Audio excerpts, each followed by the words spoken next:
Hello, everybody. Thank you for tuning in to the Brian Gould Show. Recently, a British man by the name of Alan Knight faked being in a coma for 2 years to avoid going to jail for stealing 40 pounds from his neighbor. His wife went as far as to take pictures of them together while he was in bed, with medical equipment all around him. She submitted the pictures to authorities and the courts to avoid him from going to court and going to jail for this crime. It took them 2 years to finally realize that he was faking his little comatose status. He was caught on camera driving and shopping at a grocery store. My guess as to why it took 2 years for the authorities to figure this out is because we all know that the Brits are great actors. I mean, come on, I've seen James Bond's movies. They're great. The Brits know what they're doing.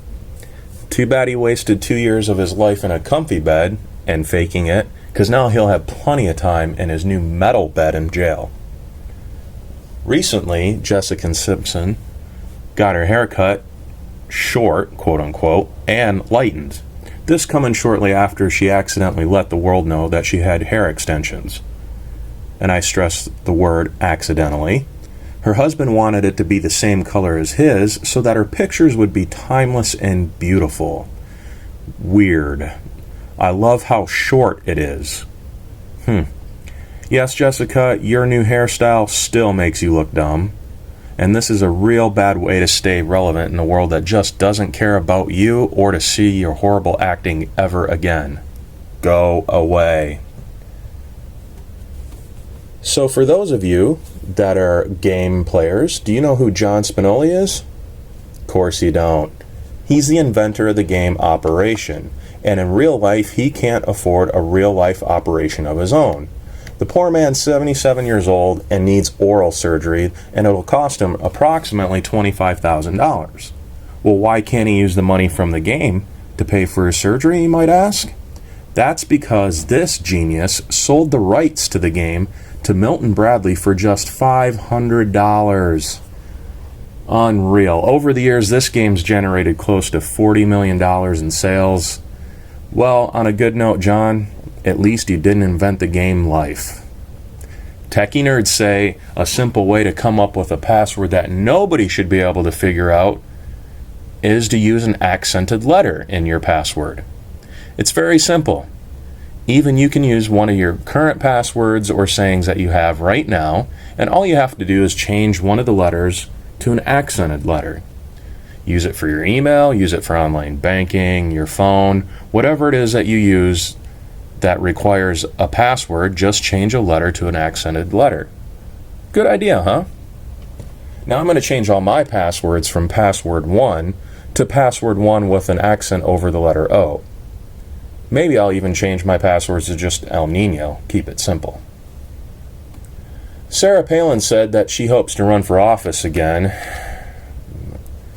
Palin said in an interview with Fox that she is invigorated by her critics who make her, quote, want to work so hard for justice in this country, unquote. She also said that the more they're pouring on, the more I'm going to bug the crap out of them by being out there with a voice, with the message, hopefully running for office in the future too. Please, please, please, please.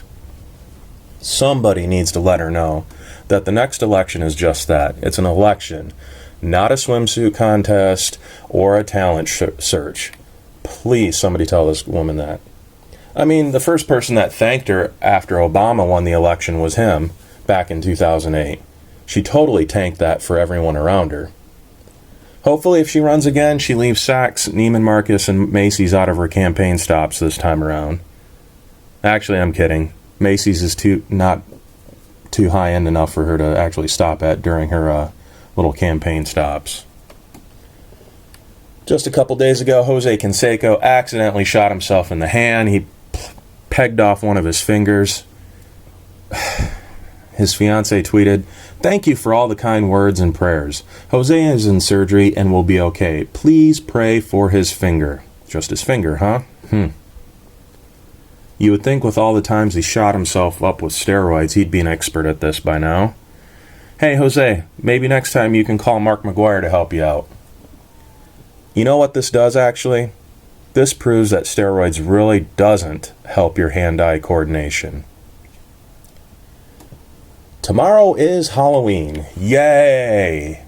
My Halloween costume is, yes, that's me dressed up as the former skipper of the Rays. And yes, the word quitter is spelt wrong. On purpose. For those of you that caught it, congrats. And for those of you who didn't, don't feel so bad. It didn't make sense to some of you, but that's okay. Next time I'll hold the sign upside down so that the joke does make more sense to you. Joe's iconic glasses are a part of the humor here, guys. Come on. Not only can he not spell, he can't see the fact that the lineup that he started for each game was winning. So why would you pull all the good players? Because he would. Better yet, he'd bench him at critical parts throughout the season. I don't know.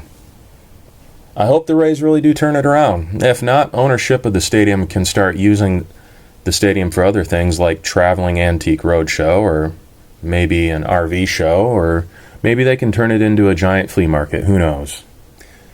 Rays fans, I do applaud you that stick with your team no matter what, but it's too bad that New York, Boston, Detroit, and even Philly feel more at home when they're in Tampa than the Rays do. I'm serious. Watch those games.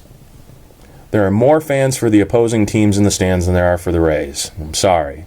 Tampa fans, you always have football, and if that fails, you can try to pick up hockey. At least in those two sports, you have championships. In closing, I would like to say, don't forget to save the Tatas. It is October, and October is almost done, but the fight is never done. Please donate to your favorite charity of choice, and make sure that the Tatas stay safe. Check me out on Twitter, where I post random thoughts throughout the day and throughout the week. And I stress the word random. This past week I posted my Finish This. It's a game where I post a random sentence where I want you guys to finish it with something wistfully juicy and awesome and funny, which nobody did. Thank you for that. So I'm going to retweet that, and I want you to finish this. The sentence was, not everything has to be fill in the blank. If you're not on Twitter, you can find me on Facebook. All my tweets are posted there as well. So take a shot at finishing that sentence for me on Facebook if you're not on Twitter. The best responses will be up on the next show next week. And if all else fails, you can always check me out on Instagram. I put up pick of the day. And if you have something funny or of somewhat relevance, send me the picture. I'll post it up. Make sure you get all the credit for it. And when all else fails to that, subscribe to me on YouTube so that you can listen to this great show of mine every week. Spread the word, and I will see you guys next week on The Brian Gould Show. Have a great Halloween and have a great weekend. Talk to you soon.